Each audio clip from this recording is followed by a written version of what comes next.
그러면 본격적으로 이 성직자가 되어야겠다. 그런 마음을 갖게 되신 동기가 있을까요? 그 동기는 전적으로 제가 이제 뭐 어쨌든 기독 학생 활동을 네. 했기 때문에 교회에 몸담고 있었죠, 어떤 네. 열심히.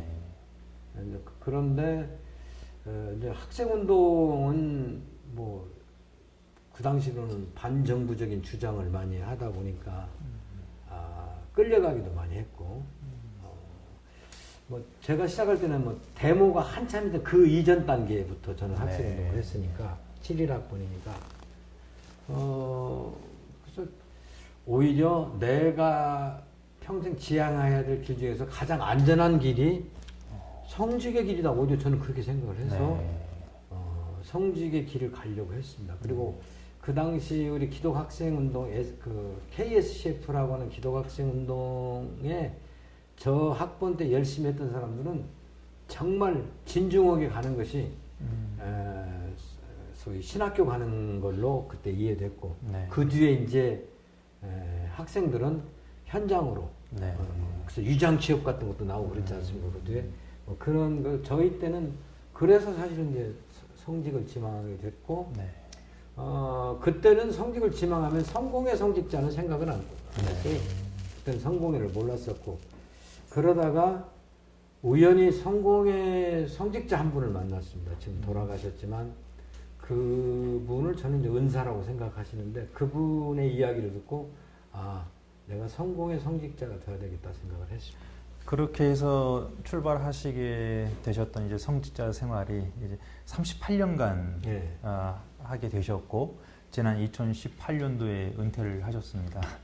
은퇴를 하시고 나서 삶의 변화가 있었다고 한다면 은퇴 전과 후가 뭐가 가장 큰 변화였는지, 최근에 이제 은퇴하신 후에 신부님의 그 일과가 어떻게 구성되는지 저희들 좀 궁금합니다. 말씀해 주시면 좋겠습니다. 뭐 저는 그 은퇴와 은퇴 전이 뭐 크게 구분되지 않습니다. 제 의식 속에는. 네. 왜냐하면 이게 은퇴라고 하는 것은 뭐 교회에서 일정하게 자리에 있다가 자리를 이렇게 내어주는 것도 있고 의미도 있고, 또 그것에 의해서 생활을 영위하다가 좀 이렇게 그 생활의 터전을 벗어난 것으로도 볼 수 있는데, 뭐 둘 다 거의 저는 해당되지 않았습니다. 또 저는 그 일반 교회 현장에 있지 않고 한 20년간을 사회선교 쪽에서 일을 해왔습니다. 그래서 이제 사제로서 사회선교 현장에 있는 사람들에게 뭐 기독교 사회운동 또 사회복지의 어떤 이론적인 것과 영성을 제공하는 것이 제 보통 사제로서의 임무였고, 또 삶은 그냥 사회운동 현장에서 뭐 신자들과 똑같이 이렇게 활동하는 것이었고, 또 그것에 대해서 그냥 뭐 어떤 현장을 뺏기거나 그러지는 않기 때문에 또 제가 오히려 시간이 오히려 많아서 다른 종교를 오늘날 지금 이게 제가 초종교연합 같은 것도 이렇게 활동할 수 있는 것이 오히려 은퇴를 해서 내가 찾아가서 보고 하다 보니까 이런 것도 있고 이런 활동이 참 좋은 활동이구나를 생각할 수 있는 것이 나의 이제 은퇴 후에 다른 활동입니다.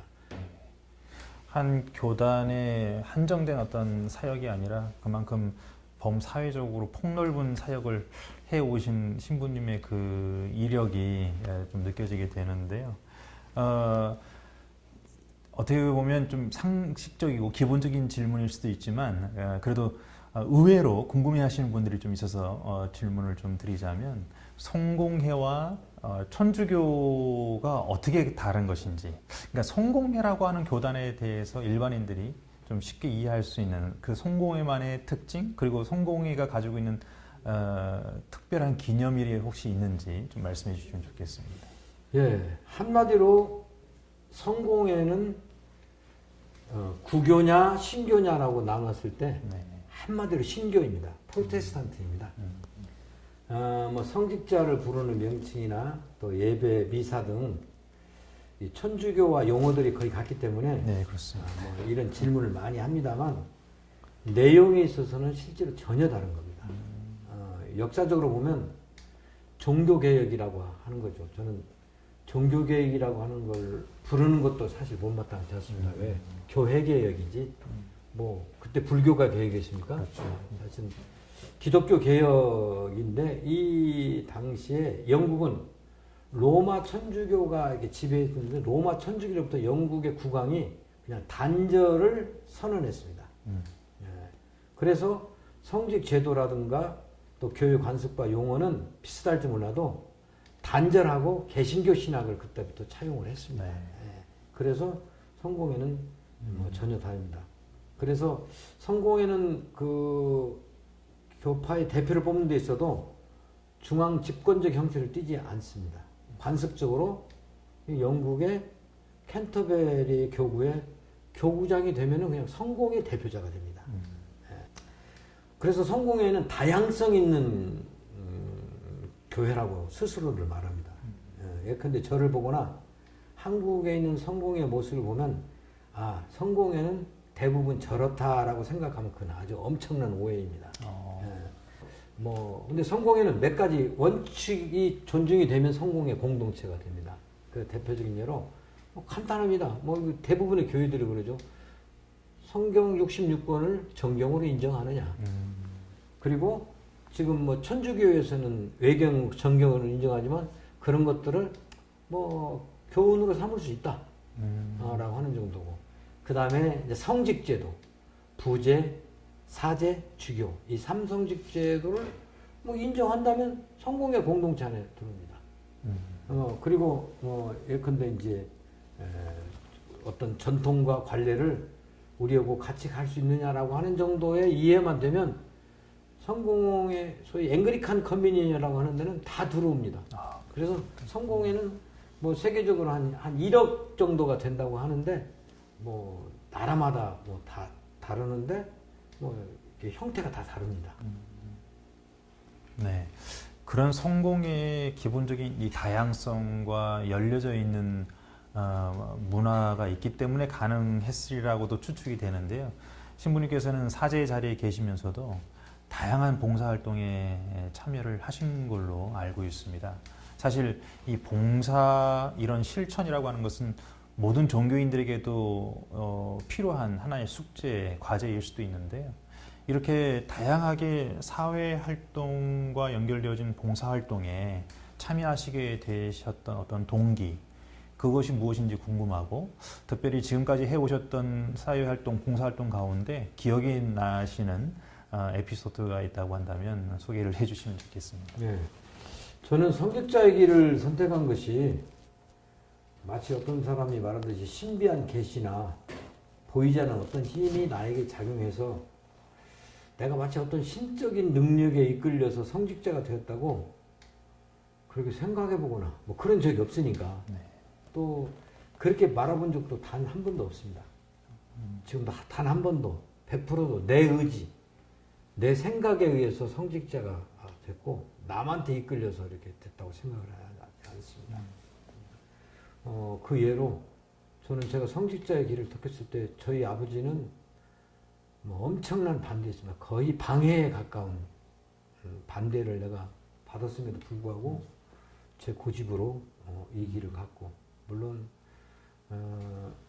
제가 학생운동을 해서 더 이것을 더 열심히 잘하기 위해서 가는 거에 대해서는 아버지는 반대하지 않았지만 저희 아버지는 기독교라고는 외피를 쓰는 거에 대해서는 아주 질색을 하셨던 분 중에 하나입니다. 그래서 굉장히 반대를 했지만 저는 지금까지 이 길을 가고 있고 근데 이제 대학교 때부터 학생운동에 몸담았고 그 학생운동과 연결해서 더 나은 세상을 만들어가는 길이 또 내 길이고 또 그 길이 성직으로 가는 길이 가장 바람직하다고 생각을 했기 때문에 저는 대학을 졸업하고 바로 성공의 신학으로 들어가서 공부를 했습니다. 그런 공부하는 과정에서도 어떻게 하면 큰 교회에 많은 신자를 모으겠다는 생각은 내 중심에 사실 없었습니다. 그 뒤에 이제 20년 동안 내 고향 이 전주에서 우리 지역의 가난한 문제를 붙들기 위해서 성공의 나눔의 집이라고 하는 걸 만들었고 사회 선교 한 축을 이끌어 왔습니다. 네. 성직자의 그 동기, 그 결심의 동기가 결국은 봉사고 실천이다라고 하는 말씀 속에서 정말 성과 속을 나누려고 하는 게 아니라 정말 사회 속에서 봉사를 통해서 성직자를 추구하실 수 있었던 신부님의 그 첫 출발의 동기가 느껴지게 되는데요. 신부님만이 아니라 사실은 신앙 공동체 안에서 같이 함께 이 길을 걸어가고 있는 이 신도들에게도 이 길을 권유하고 그 동기부여를 하실 때에는 참 쉽지 않았으리라 생각이 됩니다. 그 뜻을 같이 한다는 것이 결코 쉽지 않기 때문에 우리 종교인들이 이러한 봉사활동에 참여하게끔 하기 위해서 좋은 동기부여가 어떻게 될 수 있을까요? 뭐가 될 수 있을까요? 그 좋은 동기부여가 필요하기도 하지만 사실은 우리가 신자들이 내심 첫 번에 종교를 가졌을 때 그 신자들의 어떤 종교를 통해서 성취하려고 하는 욕구가 무엇인가가 중요한 것 같아요. 예.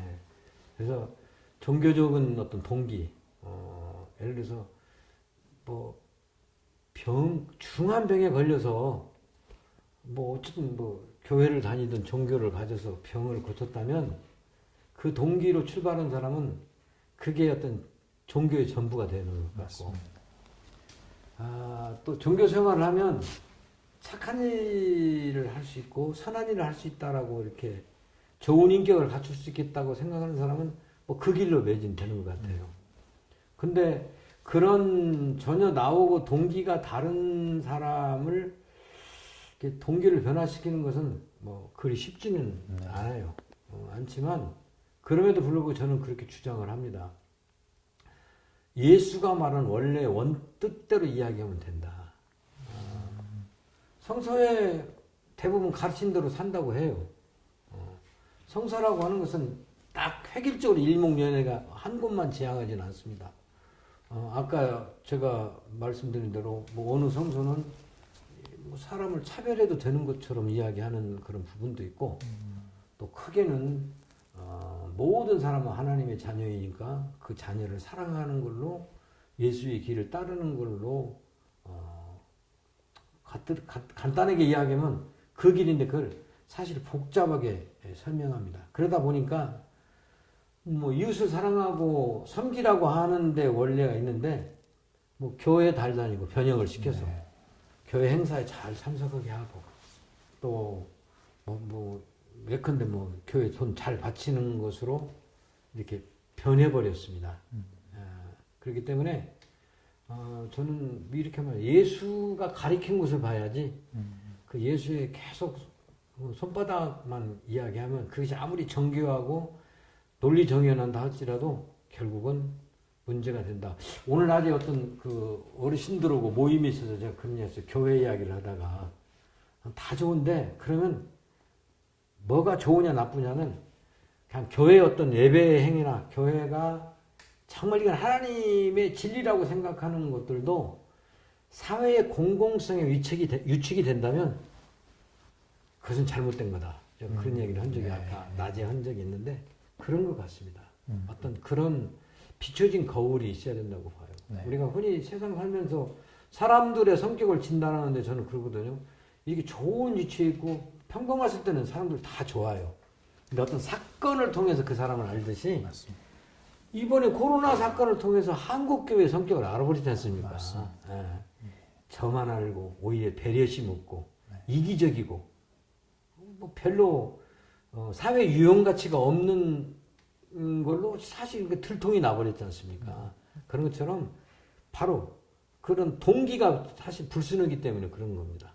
그런 동기가 제대로 되어 있고 예수가 향한 대로 가르친다면 사회봉사는 우리가 살면서 다 하는 거니까. 진정한 또 사회봉사는 내가 올바르게 사는 것 자체도 저는 사회봉사라고 생각합니다. 내가 건전하게 살아서 사회를 잘 유지시키는 것도 그 훌륭한 사회봉사지. 물론 어디 가서 다른 사람, 어려운 사람을 돌보는 것도 사회봉사지만 내가 정직하고 바르게 사는 것도 훌륭한 사회봉사라고 하는 걸 이렇게 알려준다면 오늘날처럼 이렇게 교회가 이렇게 비난받지는 않을 거라고 생각을 합니다.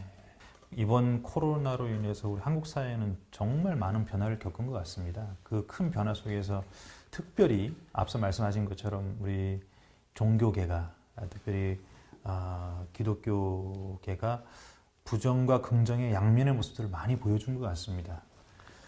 가슴 아픈 일도 참 많았고요. 이러한 큰 변화들을 맞이하면서 우리 종교인들이 정말 갖춰야 될 태도가 뭘까요? 우리가 이제 재난이라고 하면은 저는 재난에는 두 가지를 우리가 이렇게 느끼게 해주는 게 있다고 생각해요. 하나는 재난은 우리 어쨌든 뭘 파괴를 하지 않습니까? 네. 우리 마음을 파괴한다든가 재산을 파괴한다든가 이게 있고 또 그 파괴의 특성에는 우리가 지나쳤던 것들을 생각해 보기에는 그런 긍정적인 부분도 있다고 생각해요. 네. 그러니까 우리가 이 코로나 재난을 맞이하면서 우리가 일상적으로 매일 만나고 했던 일상적인 삶이 얼마나 소중하다는 것을 정말 느끼게 해준 것이 아마 이건 코로나가 우리에게 보여준 그런 드러냄이라고 봅니다. 근데 이제 이 코로나를 통해서 사회적 거리두기라고 하는 말이 나오잖아요. 거리두기. 네. 근데 거리를 둔다고 하는 것은 이게 소위 사회적인 것이 아니거든요. 네. 그냥 아주 역설적인 표현이라고 저는 봐요.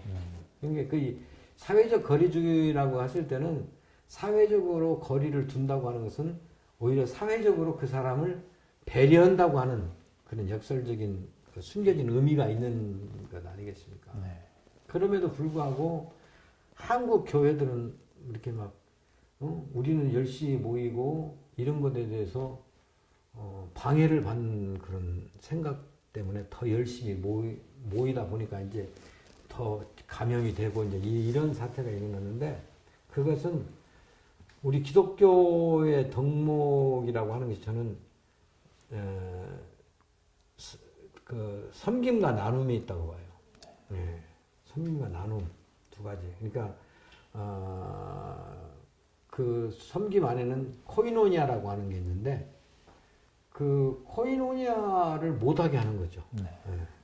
실질적으로 우리 소위 전통적인 교회일수록 자기가 몸담은 교회 안에 문화가 거기가 있고 삶이 거기에 다 있고 거기서 재미도 느끼고 거기서 가치도 발견하고 했는데 그것을 못 오게 하니까 아마 힘들었을 거라는 생각이 들어요. 저는 그 이해를 해요. 근데 이제 또 하나는 그 나눔이라고 하는 것은 바꿔 말하면 일종의 사귐이거든요. 네. 근데 그 사귐을 교회 안에서 하라고 하는 것과 있고 세상에 나가서 섬겨라고 하는 것도 두 가지가 있는데 그 너무 한 가지만 치중하다 보니까 우리가 지금 그런 부작용을 맞이한 것 같아요. 네. 자기들끼리 교회 안에서 아성을 쌓고 그렇게 하다 보니까 그걸 못 하게 될수는 좀 허무하고 네. 또 그게 이제 경제적으로 헌금이 떨어진다고 이런 것도 있을 수 있습니다만 실제로 자기들이 가지는 문화 자체가 부정되니까 굉장히 힘들었다고 생각을 해요. 그래서 그런 부분에서 저는 우리가 하는 어떤 친교행위 그 다음에 또 사귐의 우리끼리의 코이노니아가 사회적 공공성에 침해받을 때는 문제가 될 수 있다고 하는 것들을 우리가 좀 느껴야 됩니다. 그래서 여기서 기독교가 벗어나지 않는다면 기독교 종말이라고 생각을 하는 정도로 생각을 합니다.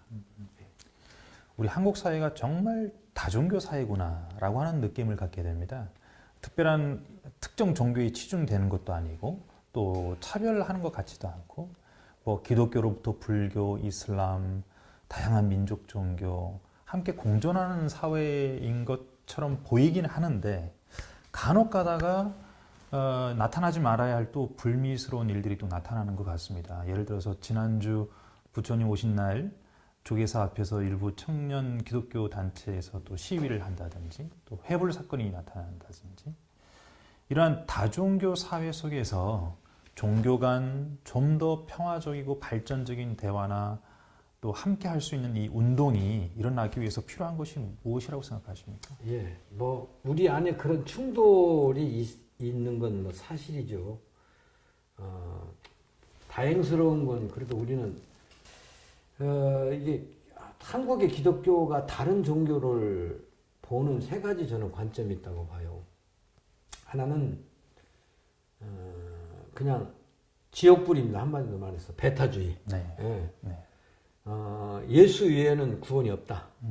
그래서 소위 예수를 찾지 않는 다른 어떤 뭐 부수적인 걸 다 집어는 뭐 예를 들어서 다른 교단이라든가 또 불교라든가 다른 종교는 그 구원이 없으니까 대화를 한다고 하면 그 사람들을 어떻게 하면 자기 소속된 종교로 끌어들이는 걸 위해서 대화하는 거지. 뭐 너희는 어떻게 사느냐, 너희의 종교적인 어떤 것을 뭐 알기 위해서도 만나지 않는다고 생각합니다. 네. 그래서 뭐 그런 부류들이 가서 그냥 뭐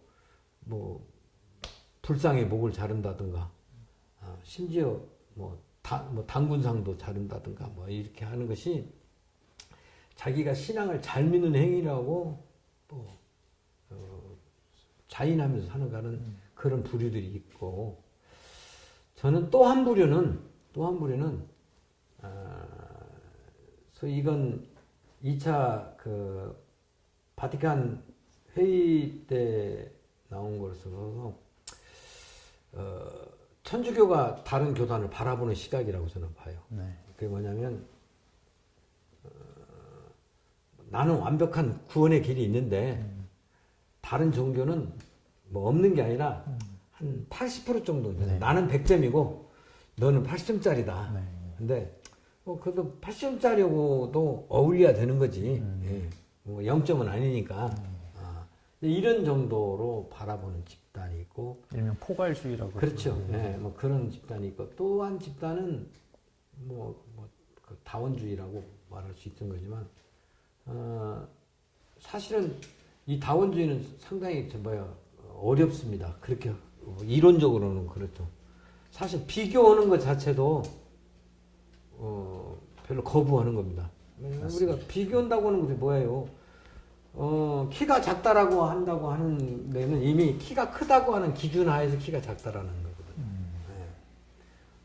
너는 뭐가 없다라고 한 비교를 하면은 이미 있다라고 하는 전제에서. 근데 그 기준을 설정하는 것들이 대부분 건세 있는 집단입니다. 카톨릭 보면 굉장히 크죠. 그 집단의 개념에서 누구는 있다 없다 이렇게 보는 그런 부분으로서 보는 것이 아니라, 다원주의는 그저 그러기 위해서는 실제로 이제 기독교인이라면은 내가 기독교인이기 때문에 세계의 시민이라고 하는 시민 의식이 있어야 되는 겁니다. 가령 태양 아래 모든 인류는 동등하다. 네. 같은 사람이다. 그게 뭐 예수님이 말한 인류는 하나님의 자식이다, 자녀다라고 하는 그렇게 보는 관점으로 봐있을 때만이 다른 종교하고 이야기하고 또 비교하지 말라도 비교가 되는 거겠지만, 오히려 그런 비교를 통해서 다른 것들을 이렇게 견제해내고 무시하는 것이 아니라 오히려 자기의 어떤 모자란 것들을 보충해내는 그런 부분으로서의 어떤 태도, 이 세 가지가 있는 것 같아요. 저도 부처님 오신 날 저를 찾아가서 공양을 드리고 기도를 하고 왔습니다만, 신부님께 이런 말씀, 그 질문을 드렸던 이유는 사실은 우리 신부님과 같은 자세를 취하시는 분들만이 그래도 답변을 해주실 수 있지 않을까라고 하는 생각이 들었습니다. 신부님께서는 최근에 이제 IAPD라고 하는 세계평화종교인연합, 여기에는 앞서 말씀하셨지만 모든 종교인들이, 종교 지도자뿐만이 아니라 일반 종교인들이 함께 들어와서 하나의 연합체를 구성한다라고 하는 취지로 만들어진 이 연합에 호남지구 공동의장으로 추대되신 것으로 알고 있습니다. 정말 그 회장 자리에 또 결심을 하시고 오르신 것 같은데요. 이 본연합 IAPD에 어떤 비전이 있다고 보시는지, 그리고 현재 IAPD의 비전은 있다 하더라도 좀 더 나은 발전을 위해서 IAPD가 무엇을 갖춰야 하는지 좀 따끔한 어떤 조언이 있으시다면 좋겠습니다. 저는 어떤 시작은 됐다고 생각해요. 선언이 됐고 또 이 거대한 모임이 또 세계적으로 뻗쳐 있고 뭐 그것을 만들어내기 위해서는 가정교회가 뭐 정말 큰 역할을 했다고. 뭐 근데 종교인의 평화 없이는 세계 평화도 없다고 하는, 대부분 다 그렇게 생각하는 뭐 집단이기 때문에, 근데 우리들의 평화를 어떻게 가져올 것인가가, 근데 이제 우리가 교회를 처음 시작할 때는 이게 뭔가 다 조건이 안 돼 있어요. 네. 근데 이제 교회가 기본적으로 해야 될 일에 대해서 알거든요. 네. 그랬을 때 이렇게 이야기합니다. 우선은 사람도 모이고 교회가 좀 체계가 갖춰지기 전까지는 좀 내비뒀다가 그것을 하고 난 다음에 우리가 지향해야 될 일을 할 수 있겠다라고 생각하는데, 저는 그게 오산이라고 생각합니다. 네. 근데 우리도 지금 이렇게 해서 하여튼 나는 뭐 어떤 정말 선각자에 의해서 이런 것들이 만들어졌다면 이게 옳게 굴러가려면은 지역에 있는 로컬에 있는 종교인들이 모여서 같이 할 수 있는 일이 뭔가. 저는 지역적인 것이 세계적인 것이다라고 생각을 합니다. 네. 그래서 그것부터 출발해서 그걸 모색해야 되는. 그걸 이제 아까 뭐 추대됐다고 하는데 그걸 모색할 단계가 못 되니까 제가 추대된 거예요. 네. 여기 우리 좀 이 안에 들어와서 할 수 있는 저보다도 훌륭하고 생각이 깊은 성직자가 저는 많이 있다고 생각을 해요. 네. 하지만 지금 이런 뜻에 찬동하는 사람은 적으니까 그래서 이제 뭐 제가 회장으로 추대됐다고 하는데, 다시 말하면 이 세상에 약한 사람들, 어려운 사람들, 이런 사람들을 위해서 종교인으로서 같이 해야 될 것을 뭔가를 하나라도 찾아야 된다고 생각해요. 네. 그걸 찾지 못하면은 그냥 계속 구호에 굳힐 수밖에 없다라는 생각을 갖습니다. 뭐 우리가 아까 이야기한 대로 평화를 이야기할 때 거대 남루는 나쁠 거 하나도 없죠. 네. 유엔이 세계 평화를 위해서 존재하지만 그 유엔이 지금 미얀마 사태를 중국이 하나 반대하니까 해결하지 못하고, 팔레스타인이 또 미국이 또 저러니까 또 아무 소리도 못하고 하는 그런 역학적인 관계를 우리가 바라보면서 지금 살고 있지 않습니까? 네. 그러려면 우리 종교인들끼리, 저는 일단은 로컬에서 같은 모임에서 같이 만나는 사람들끼리 할 수 있는 일을 만들고, 나는 거기에다가 모든 에너지를 우선은 쏟아야 된다고 생각합니다. 뭐 그것 없이 그냥 뭐 그냥 세계적인 모임으로 이렇게 선언에 그치면은 하나 공허하다고 하는 생각을 가질 수가 있으니까, 이제는 위에서부터 밑으로 네. 내려가는 뭐 그런 부분에서 나는 내가 호남 지역도 너무 넓습니다. 사실은 호남 지역이라서 저는 전북 지역도 넓다면 전주 지역에 몇몇 뭐 서너 명의, 난 서너 명이라도 상관없다고 생각해요. 서너 명의 종교인들이 모여서 같이 할 수 있는 일이 뭐냐. 그래서 누구 교회가 동원될 수 있는 건 뭐고 우리 교회가 뭐냐 해서 좀 같이 만들어가는 걸 하나 만들어 놓으면 뭐 정말 다 진화가 될 거라는 생각을 갖고 있습니다. 네. 그런데 기대를 가지고 또 그거 하면 좋지 않겠냐는 생각으로 사실 이것에 붙들고 있고, 네. 또 뭐 지지하고 있습니다. 지역적인 것이 세계적인 것이다라고 하는 말씀이 그냥 확 와닿습니다. 예. 그러니까 지금 신부님께서 해오셨던 성직자로서의 길도 그렇고, 지금 현재 하시는 일도 그렇고, 지금 저희가 지금 자리 잡고 있는 이 장소도 푸드뱅크와 또 예, 연관되어진 건물인 걸로 알고 있는데, 잠시 소개를 좀 해주시죠. 이 푸드뱅크에 대해서요. 여기는 시작할 때 협동조합이라고 하는 이름으로 이렇게 해서 찻집을 한번 만들어 보자 해가지고 돈을 좀 이렇게 모았습니다. 돈을 모은 게 한 6,500만 원이 여기 들어갔어요. 이 장소를 꾸리는데. 근데 한 5천만 원 정도가 사람들의 이 십시일반으로 모아진 네. 거고 1,500만 원 차용금을 가지고 초창기 운영을 했어요. 가지고 빚을 갚고 나니까 지금 뭐 이렇게 이거 지금 이 상태는 망한 것도 아니고 그렇다고 흥한 것도 아니에요. 네. 여기에 돈을 뭐 돈 꽤나 많이 낸 사람도 있고 적게 낸 사람도 있지만 돈 낸 사람들이 지금 이러고 있다고 해서 뭐 내 돈 돌려달라. 아니 뭐 협동조합이니까 다 같이 책임지니까 네. 그 돈은 사그랬지만 그러나 지금도 뭐 제가 그 정신을 갖고 있는 한은 뭐 여기서 이렇게 모임을 갖고 하다가 가장 아름답게 쓰여줄 수 있는 것이 뭐냐라고 생각을 해서 여기를 푸드뱅크로 해서 뭐 이렇게 누구든지 와서 커피를 마시려면 마시라. 그리고 저 방에서 회의도 이렇게 빌려서 하라고 이렇게 하는 뭐 물론 회비가 있습니다. 네. 뭐 그런 소정의 그런 부분이 있고 나머지 빈 시간에 점심 시간에는 이제 그 저희 성공의 푸드뱅크에서 모금한 돈으로 뭐 이렇게 급식 활동을 해왔고 지금 팬데믹 때문에 지금 저희가 못 하고 있지만 그래서 저는 우리 가정연합 목사님한테 그래 우리 내가 창조자 제공을 통해 여기서 그것도 같이 하자 교회가 네. 연무관에서 개인으로 참여하고 뭐 하고 해서 뭐 그런 것들에서 출발해서 이야기가 되지 않겠느냐.